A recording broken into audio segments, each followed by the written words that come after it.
इस्लाम धर्म में पर्दा प्रथा को लेकर 5 प्रमुख परिधान माने गए हैं। इनमें पहला है बुर्का, जिसमें सिर से लेकर पैर तक पूरा शरीर एक कपड़े से ढका होता है। आंखों के आगे भी एक मोटी सी जाली होती है। दूसरा है नकाब, यह बुर्के की तरह ही होता है लेकिन इसमें आंखें कवर नहीं होती। तीसरा है चादर, यह भी बुर्के जैसा होता है लेकिन इसमें आंखों के साथ चेहरा भी नहीं ढका जाता।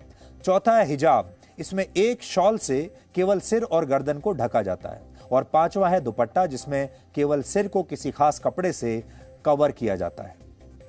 आपको जानकर हैरानी होगी कि कुरान में महिलाओं और पुरुषों के लिए किसी भी खास तरह के धार्मिक परिधान का कोई जिक्र नहीं है। कुरान में केवल मॉडेस्टी का जिक्र किया गया है, यानी इस बात पर जोर दिया है कि महिला और पुरुष दोनों इस तरह के कपड़े पहने जो उनकी गरिमा और लाज को बनाकर रखें। लेकिन इस्लाम धर्म के ठेकेदारों और मुस्लिम नेताओं ने समय समय पर लोगों को इस पर गुमराह करने की कोशिशें की। प्राचीन काल में अरब, ईरान और रोम में महिलाओं द्वारा अपने सिर और चेहरे को ढक कर रखने की परंपरा थी और इस परंपरा का पालन भी केवल राज परिवार और उच्च वर्ग की महिलाओं तक सीमित था। यह बात उस समय की है जब इस्लाम धर्म अस्तित्व में भी नहीं आया था।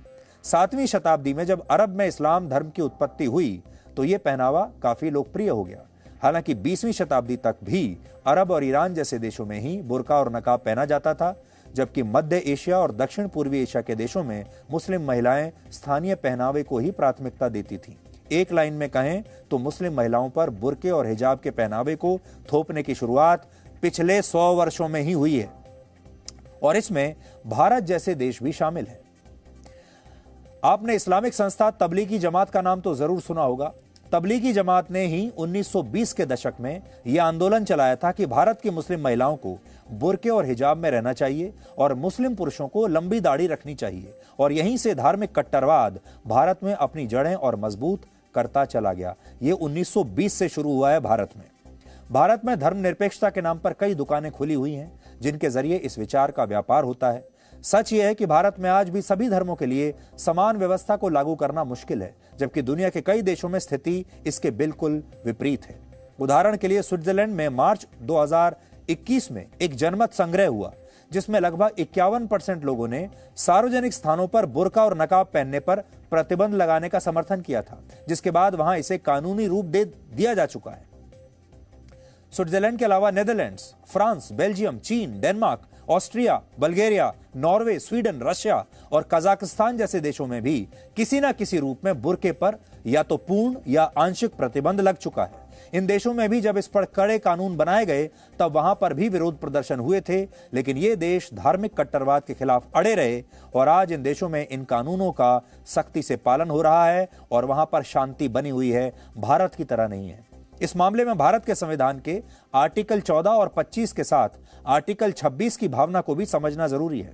संविधान का आर्टिकल 14 यह कहता है कि देश के हर नागरिक के अधिकार बराबर हैं, जबकि संविधान का आर्टिकल 25 कहता है कि हर व्यक्ति को अपनी मर्जी से किसी भी धर्म को मानने का पूरा अधिकार है और आर्टिकल 26 लोगों को धार्मिक परंपरा निभाने की इजाजत देता है। आप भी कह सकते हैं कि आर्टिकल 25 और 26 वो ढाल है जिसके पीछे तमाम पर्सनल लॉज छिपे हुए हैं और हर व्यक्ति इन्हें अपना संवैधानिक अधिकार मान लेता है और इसी आधार पर ये जितनी तमाम मुस्लिम छात्राएं हैं ये खुलेआम कहती हैं आकर सामने कि बुर्का पहनना स्कूल में या स्कूल में हिजाब पहनना हमारा संवैधानिक अधिकार है। लेकिन केंद्र सरकार चाहे तो संसद में यूनिफॉर्म सिविल कोड पर एक बिल लेकर आ सकती है। इसलिए आज हम ये कहना चाहेंगे कि केंद्र सरकार के पास इस समय पूर्ण बहुमत है और बहुमत होते हुए उसे यूनिफॉर्म सिविल कोड पर संसद में एक बिल जरूर लाना चाहिए जिसके तहत सभी धार्मिक कानूनों को समाप्त करके समान न्याय व्यवस्था लागू की जा सकती है। हालांकि कुछ विशेषज्ञों का कहना है कि इसमें आर्टिकल 25 और 26 रुकावट बन सकते हैं। यह मामला कानून से ज्यादा सामाजिक है क्योंकि यूनिफॉर्म सिविल कोड हर धर्म के लोगों पर असर डालेगा और भारत जैसे बड़े देश में इसे बिना विरोध के लागू करना सरकार के सामने एक बहुत बड़ी चुनौती होगी। All the schools can open, colleges can open, but no religious dress code should be followed from both the sides. We have taken a decision in a meeting now that up to 10th standard, the schools will be open on Monday, and looking into the situation, as a second stage, we will decide about 11th, 12th standard and other degree colleges. आज के दिन में जिस तरह से दुनिया आगे बढ़ रहा है, धीरे धीरे हिजाब खत्म हो जाएगा, होना भी चाहिए, बहुत से देशों में खत्म कर भी दी गया है, लेकिन ये उनके समाज में, उनके कम्युनिटी में अंदर से भावना आनी चाहिए उसको खत्म करने के लिए। हम उस पर जोर जबरदस्ती नहीं कर सकते, और अंदर से भावना लाने के लिए जागरूकता उनकी बढ़ानी पड़ेगी। तो एक ये स्लो प्रोसेस है, इसमें आप जबरदस्ती नहीं कर सकते। जबरदस्ती करेंगे तो बिना बात का एक उसका वो बनेगा, विवाद बनेगा, और विवाद बढ़ करके आगे जब बढ़ सकता है। इसलिए विवाद ना बना करके एक जागरूकता के तरफ में हम ध्यान दें। हिजाब का जो हारा हंगामा है वो यूनिफॉर्म पर मिस इन्फॉर्म करने की क्रिमिनल कॉन्स्पिरेसी के कंपटीशन से ज़्यादा कुछ नहीं है। हर इंस्टीट्यूशन का अपना ड्रेस कोड होता है, डिसिप्लिन होता है, डेकोरम होता है।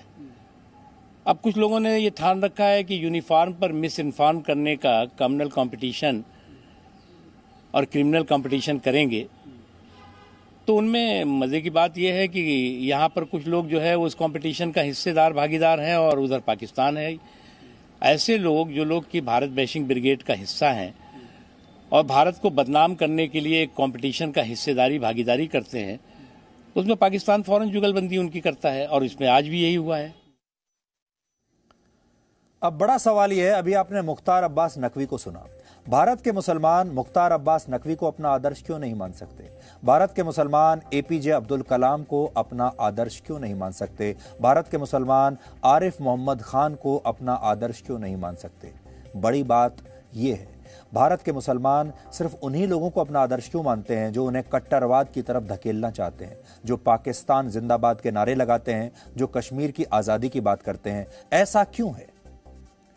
8 फरवरी यानी इसी मंगलवार को हमने इसी मुद्दे पर विस्तार से आपको जानकारी दी थी, उस दिन के डीएनए में, जब हमने सबसे पहली बार आपको हिजाब के बारे में, इस पूरे विवाद के बारे में बताया था और इसका पूरा विश्लेषण किया था। और आज हमें आपको ये बताते हुए बहुत खुशी हो रही है कि फेसबुक पर पिछले 48 घंटे में डीएनए के इस एपिसोड को 99 लाख व्यूज मिल चुके हैं। अब तक इस एपिसोड को अकेले फेसबुक पर 99 लाख लोग देख चुके हैं और कुछ देर में यह आंकड़ा 1 करोड़ के पार चला जाएगा।